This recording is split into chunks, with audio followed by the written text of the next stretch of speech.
Amém, irmãos? Vamos para o nosso estudo. Para o estudo. Aquilo que estamos tratando, que são as bem-aventuranças. Amém? Mateus capítulo 5. Mateus capítulo de número 5. Todos encontraram? Mateus capítulo de número 5. E o verso de número 5 e 6. 5 e 6. Bem-aventurado os mansos, porque eles herdarão a terra. Bem-aventurado os que têm fome e sede de justiça, porque eles serão fartos. Amém? Vamos ler todos juntos? Todos juntos? Vamos ler todos juntos, irmãos? Vamos lá? 1, 2, 3.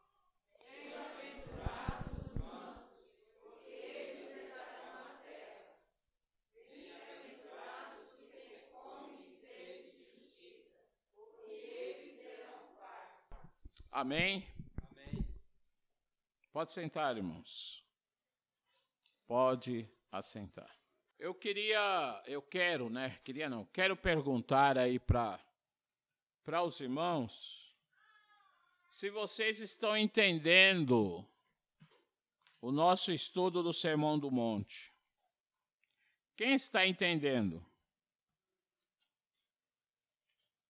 Ninguém? Ninguém está entendendo?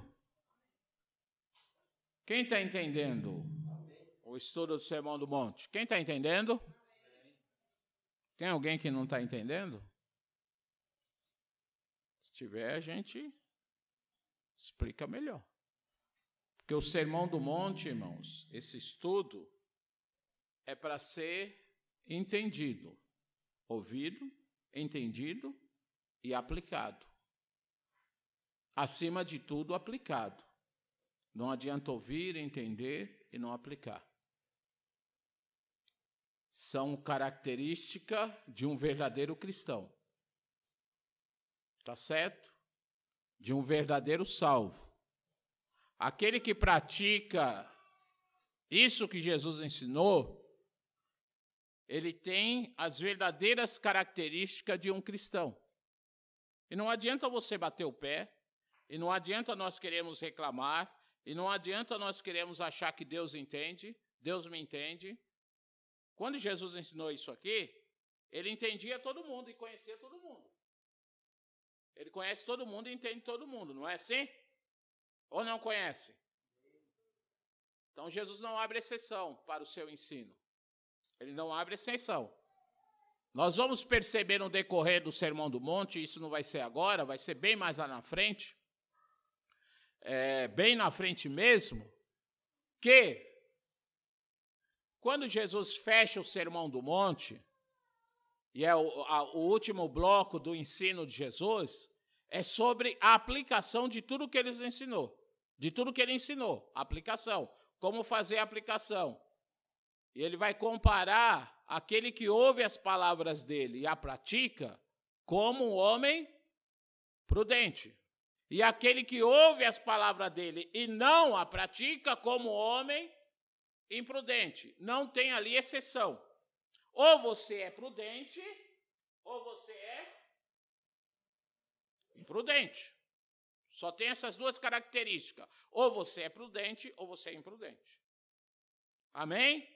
Então, tudo que eu estou ensinando aqui, o que Jesus ensinou, é para ser aplicado na minha e na vida, e cada um aplique na sua vida. Não é para você aplicar na vida dos outros, é para você aplicar na sua. E cada um aplique na sua vida, como discípulo de Cristo, como seguidor de Cristo. Então, nós ensinamos aqui sobre as bem-aventuranças. Quantas bem-aventuranças eu já ensinei? Amém, irmão? Estou esperando a resposta. Quantas bem-aventuranças eu já ensinei? Os irmãos que estão entendendo? Quais foram? Os humildes de espírito e os que choram. Eu vou recapitular bem rápido. Coloca na tela para mim, por favor, para que os irmãos entendam. Amém? Não. O slide está aí? Coloca os slides. Então está lá, ó. Versículo 3. Bem-aventurado os... Se quiser apagar aqui para os irmãos verem. Bem-aventurado os pobres ou humildes de espírito. Essas atitudes são o quê? O que diz aí? O que diz aí, irmãos? Nossa atitude em relação a nós mesmos, que sentimos nossa carência e admitimos. Amém? Os irmãos estão aqui? Os irmãos estão aqui, não estão? Estão aqui. Quem está presente? Diga eu estou. Amém. Então vamos lá. Qual é a característica do humilde de espírito? Ela é aplicada como? Nossa atitude em relação a nós mesmos, que sentimos nossa carência e admitimos. Então, é uma atitude em relação a sentindo a nossa carência, a nossa necessidade, os nossos pecados, o quanto somos carentes, o quanto precisamos de Deus, o quanto necessitamos de Cristo e admitimos isso. O humilde de espírito é aquele que admite o quanto que ele é carente. Então, é a primeira característica, ou a primeira bem-aventurança, e é a base para todas as outras bem-aventuranças, tá? Esse humilde de espírito, ele também, aí a segunda é o quê? Os que choram. O que isso significa? Qual é a aplicação? Nossa atitude em relação ao pecado. O sofrimento verdadeiro por causa do pecado. Então eu vou reconhecer a minha carência e também chorar pelos meus pecados. Chorar pelo meu... É a atitude em relação que eu vou tomar contra o pecado, o sofrimento, tá? Ou melhor, e sofrer a verdadeira causa, o sofrimento pela verdadeira causa do pecado. Então, essa é a atitude em relação ao pecado, tá certo? Então, a primeira bem-aventurança, atitudes em relação a mim mesmo. Segunda bem-aventurança, eu choro pelo atitude em relação ao pecado. Terceira bem-aventurança, os mansos. Qual é a aplicação? Nossa atitude para com os outros. Somos flexíveis e não nos defendemos quando Ficou pequeno, né? errados. Então, é nossa atitude com os outros. Nós somos flexíveis e não nos defendemos quando estamos errados. Então, manso é aquele que conhece as suas atitudes com relação a atitude com relação ao próximo, com relação ao outro. É ser manso. Nós vamos falar dessa bem-aventurança hoje. E a segunda e a quarta, qual que é? Os que têm fome e sede de justiça. O que é isso? O que significa isso? Nossa atitude em relação a Deus. Nos receber justiça pela fé, porque pedimos por ela. Nós recebemos justiça pela fé porque pedimos por ela. Então, é atitude em relação a Deus. Fome e sede de justiça. Tá certo? Essas 4 primeiras bem-aventuranças são atitudes que tomamos em relação a nós mesmos, em relação ao pecado, certo? em relação ao próximo, a outros, e em relação a Deus. Atitude que nós tomamos. As outras bem-aventuranças não serão atitudes que serão tomadas. Coloca lá, pula aí. As outras bem-aventuranças mostram resultados na vida do crente. Ficou aí, aqui aparece, né? Nem aqui aparece. Ficou bem formatado aí, não. As nossas atitudes, ou melhor dizendo, são os resultados na vida do crente. São resultado na vida daquele que é humilde, resultado na vida daquele que é manso, resultado na vida daquele que chora, daquele que é manso e daquele que tem fome e sede de justiça. São os resultados. Ei, presta atenção, são os resultados. Se você é tudo isso, quais serão os resultados? Primeiro, você será misericordioso. Segundo, você terá o coração limpo. Terceiro, você será pacificador. Quarto, você será perseguido. E será feliz por tudo isso. Tá certo? E o quinto, que eu não coloquei aí, você será injuriado.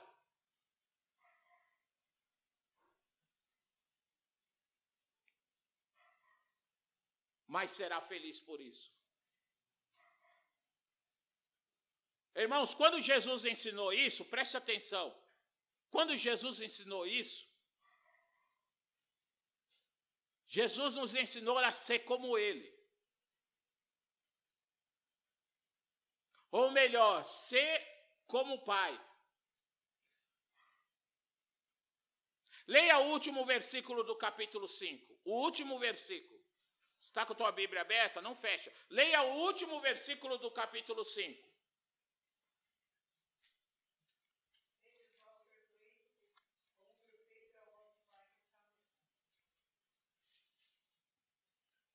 Vocês notaram? Jesus ensina essas coisas no capítulo 5, e o último versículo do capítulo 5, ele diz o quê? Sede vós perfeito, como é perfeito o vosso Pai que está no céu. Como que Jesus disse para a gente ser? Como que nós devemos ser? Perfeito. Perfeito como quem? Como nosso Pai que está no céu. Aí eu faço uma pergunta para vocês. Vou fazer para os adolescentes. Tem como ser perfeito como Deus é perfeito?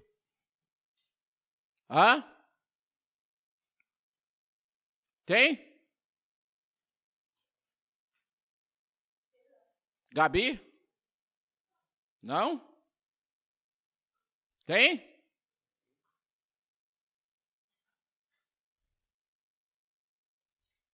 Não tem, gente. Vamos lá, os irmãos, outros irmãos aqui. Os tocadores, tem como ser? Tem ou não? Tem como ser? Irmãs, tem ou não? Ser perfeito como Deus é perfeito? Como que não? Jesus estava pedindo uma coisa impossível? Então Jesus estava o quê? Como que não, irmão? Jesus nunca pediu nada que a gente não possa fazer. Duas coisas, irmãos, características de Jesus para os seus discípulos e apóstolos. Primeira, Jesus nunca pediu nada que você não possa fazer. Segunda, Jesus nunca exigiu nada que ele não passou. Glória a Deus. Jesus nunca pediu nada que você não possa fazer e nunca exigiu nada que ele não tenha passado. Nada. Então, se ele diz assim, sede vós perfeito como o vosso Pai é perfeito. Jamais que ele ia pedir isso, sendo que os discípulos iam falar, não, é impossível. E quando ele disse o Pai, ele mostrou onde que estava o Pai, onde? No céu. Para ele não deixar dúvida de quem ele dizia. Perfeição. Pastor, como então eu posso ser perfeito como Deus é perfeito? Quem pode me responder? Quem pode me responder?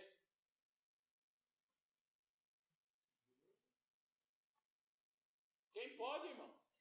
Vamos para o universitário, Diácono Lorival, Diácono Elias, os universitários, os obreiros. Cadê?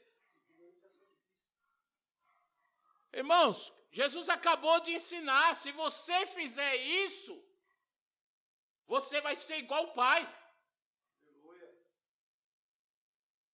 É isso que ele acabou de ensinar. No capítulo 5. Se você cumprir isso, você vai ser igual o Pai. Começando pelas bem-aventuranças. Por isso que é importante você me ouvir.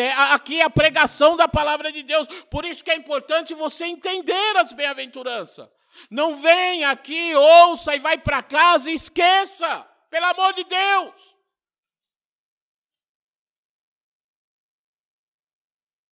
Porque você vai ser um ouvinte esquecido. E não vai aplicar.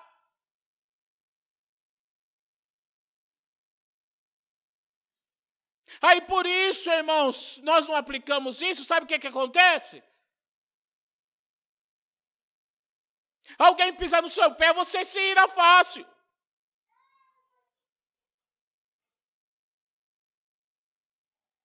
Alguém faz alguma coisa para você, você quer sair da igreja, você quer sair dos grupos. Eu até saí hoje aqui, que eu fui lá ver uns negócios lá, bem na hora que a Miriam estava falando do grupo, não era? Aí eu ouvi mais ou menos um grito aqui, não sei quem gritou. Pastor, o senhor saiu na hora do grupo? Quase que eu gritei, ela falou, me adiciona de novo. Saí do grupo.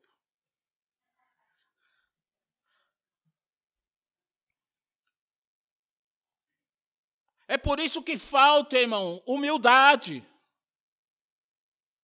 Primeiro, é a primeira característica nossa. Ser humilde de espírito, reconhecer nossa miséria.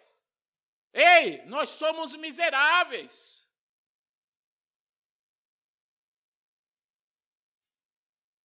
Quando nós olhamos para nós mesmos e reconhecemos a nossa miséria, que é a primeira bem-aventurança, nós não teremos tempo para olhar para o erro dos outros, o pecado do outro.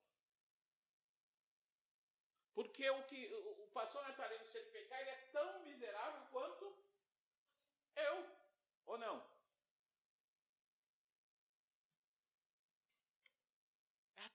Atentar para isso, irmãos. Aí você vai olhar com os olhos de misericórdia. Oh, bem-aventurados os misericordiosos, vamos falar sobre isso.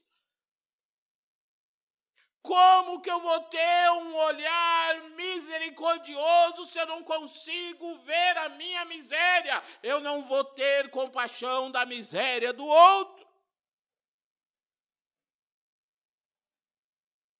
Principalmente liderança, gente, tem que ser especialista nisso. Então, é isso que você precisa entender. Por isso que eu digo, traga uma caneta, traga um papel, um caderno, anote. Chegar em casa, você vai estudar isso. Mas estude e comece a aplicar na minha vida. Senhor, o que eu faço para ter um espírito humilde? O que me falta, Senhor? Qualquer coisa, Senhor, eu levanto nas tamancas. Qualquer coisa eu rodo a baiana. Desculpe os baianos aqui. Qualquer coisa eu rodo a baiana. Qualquer coisa eu pulo. Senhor, o que falta para que eu seja humilde de espírito? Senhor, eu preciso aprender isso, Senhor. O pastor disse que eu preciso ter isso como alicerce para que as outras bem-aventuranças se cumprem na minha vida. E para que eu seja perfeito como o Pai é perfeito. Eu preciso disso, Jesus. Chore por isso. Porque senão, irmão, será só mais um sermão que o pastor fala.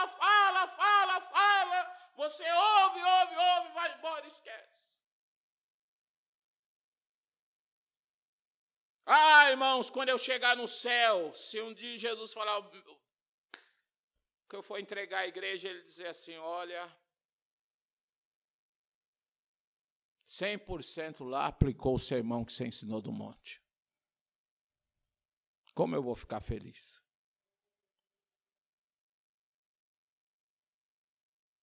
Porque, irmãos, eu penso como Paulo.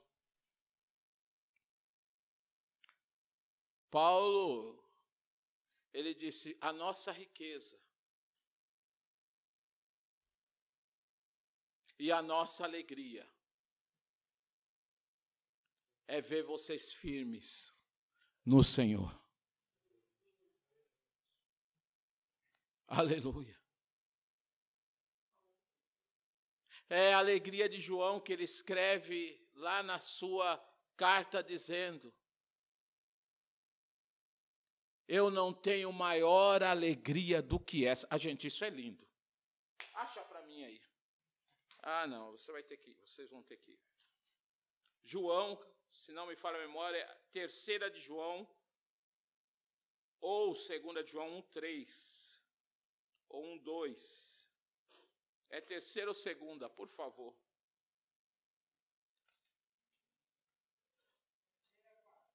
Hã? 3 de João, versículo 4. Isso veio do céu, fresquinho agora, irmão. Veio na minha cabeça agora, do céu, fresquinho. Pode receber. Alguém lê para mim aí? Terceira carta do apóstolo João e o verso 4, porque só tem um capítulo.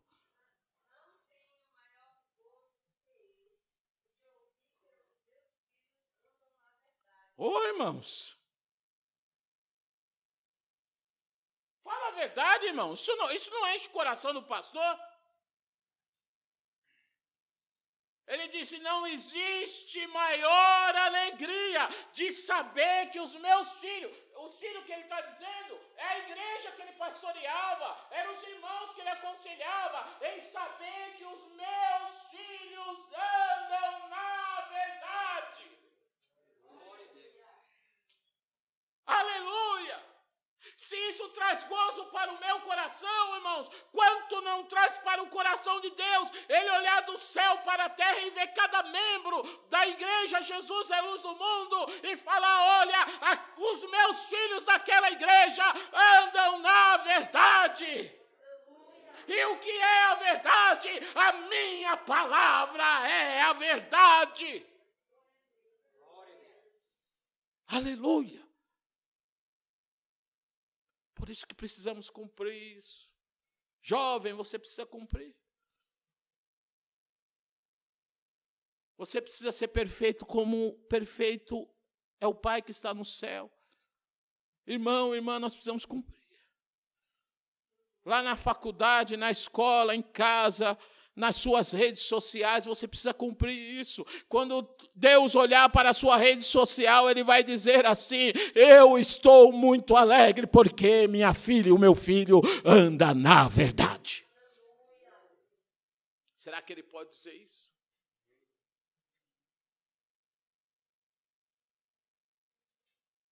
Hein? Então vamos lá, irmãos, precisamos... Acende aí, por favor. Precisamos cumprir. Vamos lá, então, para essa bem-aventurança. Bem-aventurados manso. O que é ser manso? Volta lá para o slide. O que é ser manso, irmãos? Quais são as características de alguém que é manso na Bíblia? Que nós aprendemos na Bíblia? Quais são os personagens que temos de referência de mansidão na Bíblia? De ser manso. Ixi, ficou muito pequeno. Pedi para abaixar até, para aumentar o slide. A letra. Eu já não enxergo. Amém? Não, só jogar que ampliava. Mas qual é o resultado de mansidão, irmãos? Então lê para mim aí, filha. Hein? Mansidão não é fraqueza. Ser manso não é ser fraco, irmão. Não é fraqueza. Tem gente que diz, eu sou crente, mas eu não sou bobo.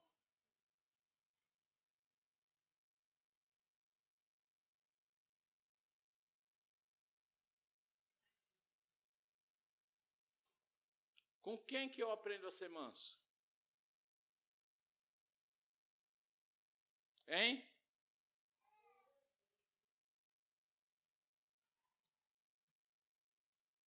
Jesus disse, vinde a mim,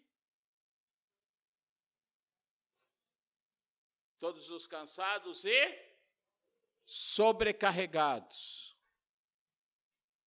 Tomai sobre vós o meu jugo e aprendei de mim, que sou e de coração. Duas características do ser humano. Não falei que Jesus não pede nada que ele não faça? Manso e humilde de coração. Mas Jesus, irmãos, ele era fraco? Ele era manso, mas ele era fraco?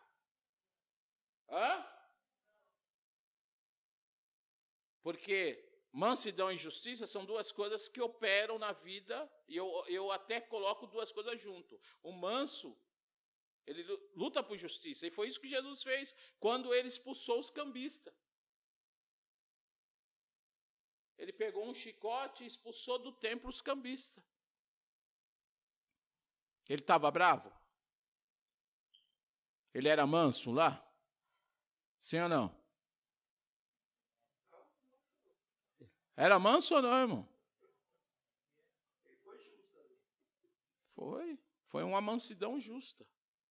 Foi um justo manso.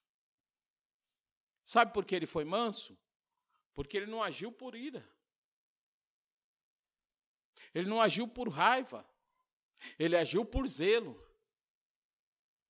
Porque a casa do meu pai é casa de oração. Amém? Ah, pastor, mas o senhor diz de Jesus. Jesus, a gente fala, Jesus é Deus, né? Como que eu vou ser igual a Jesus? Você vai ser igual quem, irmão? Igual quem? Quem? Nós temos que ser igual a Jesus, irmão. Mas vamos lá para o Antigo Testamento. Abra a sua Bíblia no livro de Números 12 e o versículo 3.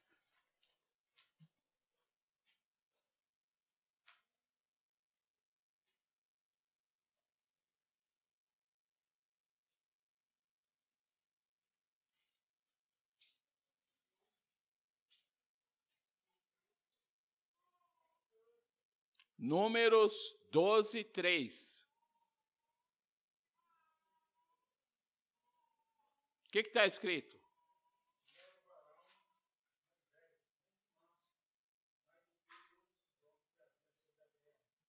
Quem era manso? Moisés, irmão. Moisés era o varão mais manso do que todos que havia sobre a terra. Mas Moisés era fraco? Não. Moisés praticava justiça? Hã? Sim.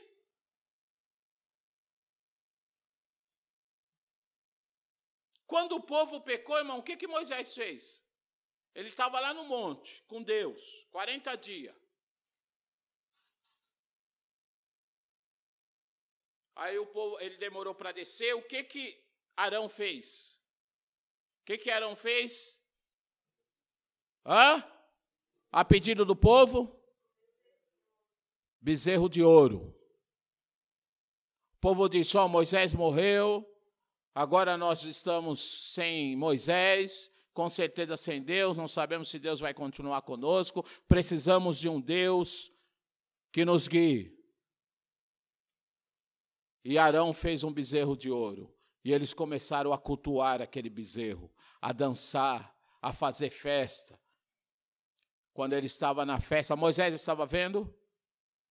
Moisés estava vendo? Não, por quê? Moisés estava em cima do monte. Quem avisou Moisés? Deus estava vendo? Deus vê tudo? Deus vê tudo? Isso não te preocupa? Isso não nos preocupa. Deus disse para Moisés, desce, porque o teu povo pecou. Moisés desce. Ele chega lá com as 2 tábuas, com a lei. Moisés vê aquilo de forma que é tão impugnante para ele, irmãos, que ele quebra as tábuas. Ele era manso, hein? E diz para Arão, o que você fez? Moisés pega aquele bezerro de ouro, irmãos, e quebra. Ele derrete aquele bezerro. Aquele ouro, irmãos, ele deixa escorrer pelas águas e faz o povo beber daquela água.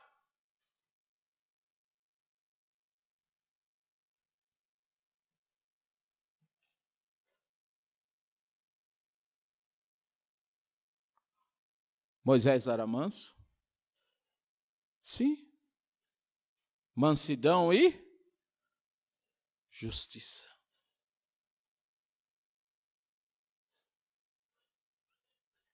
Ele não estava lutando, porque o manso, irmãos, é aquele que não luta por causa própria. Ele estava lutando por que causa?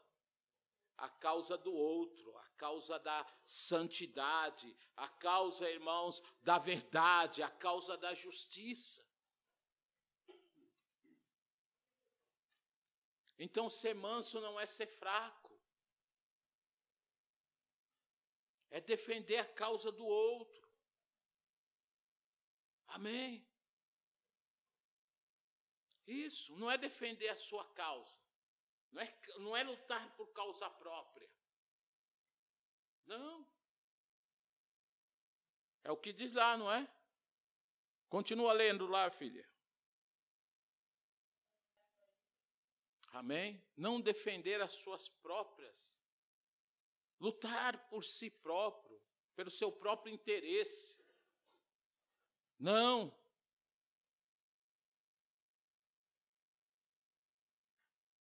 Não, irmãos. Tem muita gente, irmãos, que ele busca o seu próprio interesse. Ele é manso, irmãos, quando ele tem interesse próprio. E quando você tem interesse próprio, às vezes você é injusto. Você não vai lutar com justiça. E você vai até aceitar o pecado. Porque você tem interesse próprio.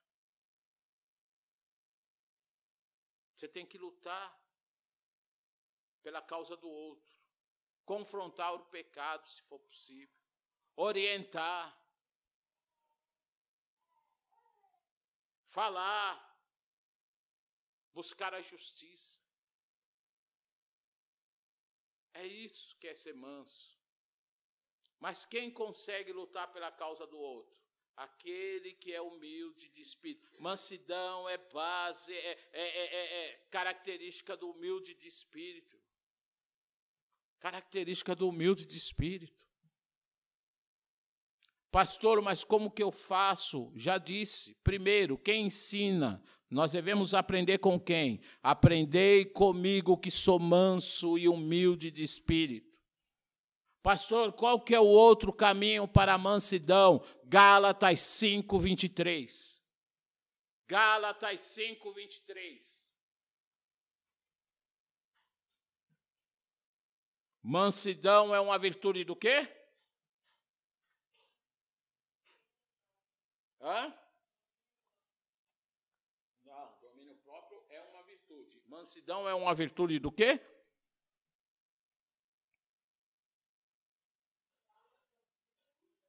Vinte e três. 22. Tá? Tem uma tradução que cai para o 23. Tá? Alguém tem ela aí? A viva? 23, lê para mim. Mas tem? 23, lê para mim. Isso. Tá certo? Então, mansidão é o quê? É uma virtude do quê, irmãos? Do quê? Do quê? Está lá, irmãos. Mais o fruto do Espírito. Mansidão é uma característica, é uma virtude do fruto do Espírito também. Amém? Quem aqui tem o Espírito Santo? Quem aqui tem o Espírito Santo morando nele, morando em você, habitando em você?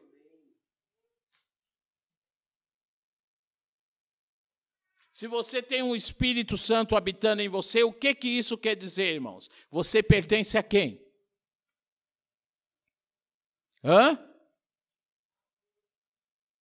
A Deus. Porque o Espírito Santo habitando em nós é um selo. Paulo disse, não entristeçais o Espírito pelo qual vocês estão selados para o dia da redenção. É o selo, irmãos, que você pertence a Deus. Mas eu ter o Espírito, irmãos, morando em mim, e o fruto é fruto do Espírito. Só de ter o Espírito morando em mim, irmãos, eu tenho mansidão? Não. Por quê?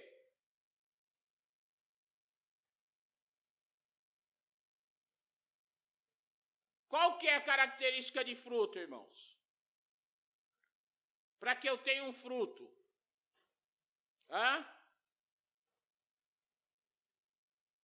Para que você tenha um fruto, uma laranja, para que você tenha uma laranja. O que precisa para que uma laranja chegue na sua mão? E o que mais?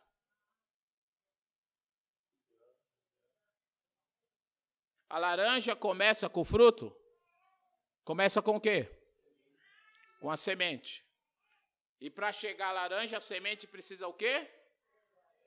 Ser cultivada. Para que ela possa brotar.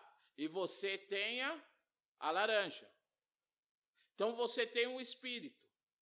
Deus não dá fruto pronto, irmãos.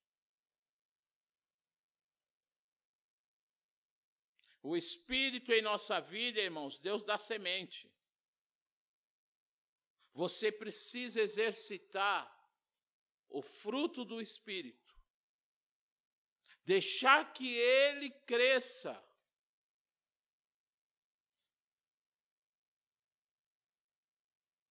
Para que você possa deixar que cresça em você as virtudes, que são amor, gozo, paz, longanimidade, benignidade, bondade, fé, mansidão e temperança. Amém? É um crescimento. É por isso que Jesus disse que deve ser aplicado. Aquele que ouve a minha palavra e as pratica. É uma prática. É uma prática diária. Ninguém fica manso, irmãos, da noite para o dia. É uma prática. O que não pode, irmão, é você sempre ser, Gabriela. Não pode. Que saia todo o espírito de Gabriela e entre o espírito de Deus. Tem gente que é Gabriela, irmão. Sabe o que é ser Gabriela? Eu nasci assim. Eu cresci assim. Vou morrer assim, sempre Gabriela. É a síndrome da Gabriela. Nasceu assim, cresceu assim, vou morrer assim. A gente fala, não, eu não mudo. Eu sou assim. Eu nasci assim. Quem quiser me aceitar vai ser assim. Não, irmão, está errado. Nós nascemos sobre o pecado. Mas há um Deus, irmãos, que muda. Aleluia. Aleluia. Há um Deus que muda. Olha o versículo de 1 Samuel. 1 Samuel capítulo 10.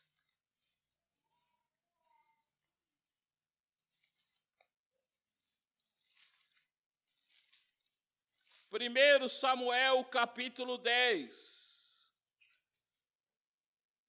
E o verso de número 6. Samuel 10:6, o que Samuel disse para Saul? Saul, Gabriela vai sair da sua vida. Aleluia. Porque o Espírito do Senhor se apoderará de ti. Aleluia. E te mudará em um outro homem.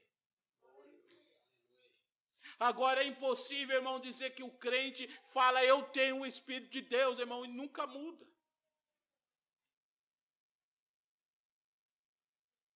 E outra coisa, o Espírito entrou na sua vida, mudou a sua vida, mudou em um outro homem, mudou em uma outra mulher.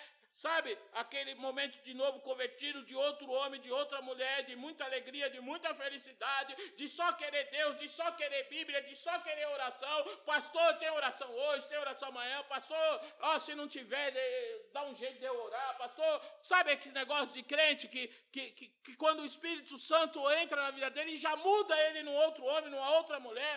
Ele só quer oração.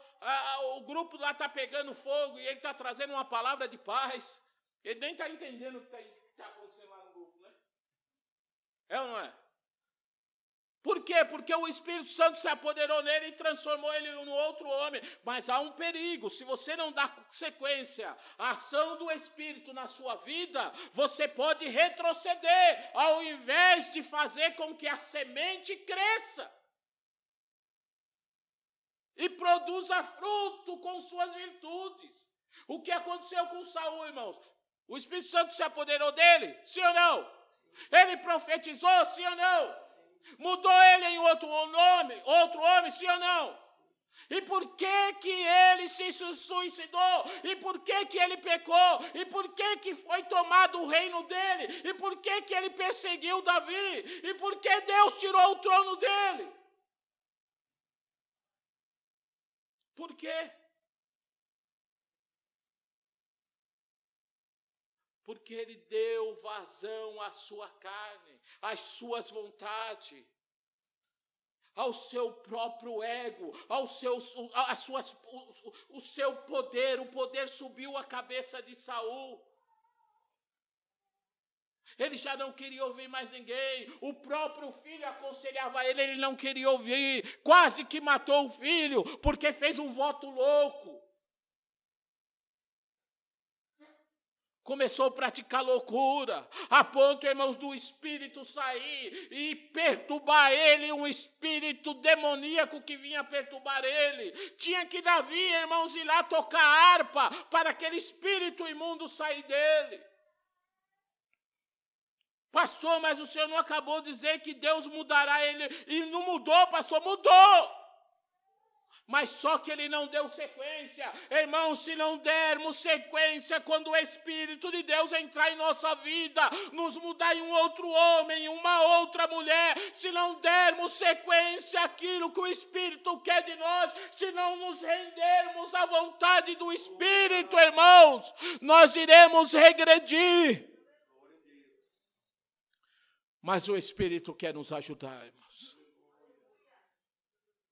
Pense na sua vida, na vida de cada um. Pense aí, cada um na sua. Se você está avançando, ou se você está regredindo, ou está estagnado, parado. Você parou. Tem gente que não vai nem para frente, nem para trás. Ele para. Outros voltam. Mas tem um povo que está avançando. Para os que estão avançando, continue avançando. Continue, deixa que o Espírito mude tudo em sua vida. Para os que estão estagnados, comece a caminhar hoje. O Espírito Santo quer colocar combustível na sua vida para que você volte a caminhar. E para os que retrocederam, hoje o Espírito está aqui para te buscar e dizer: eu te ajudo a prosseguir. Que Cristo vos abençoe.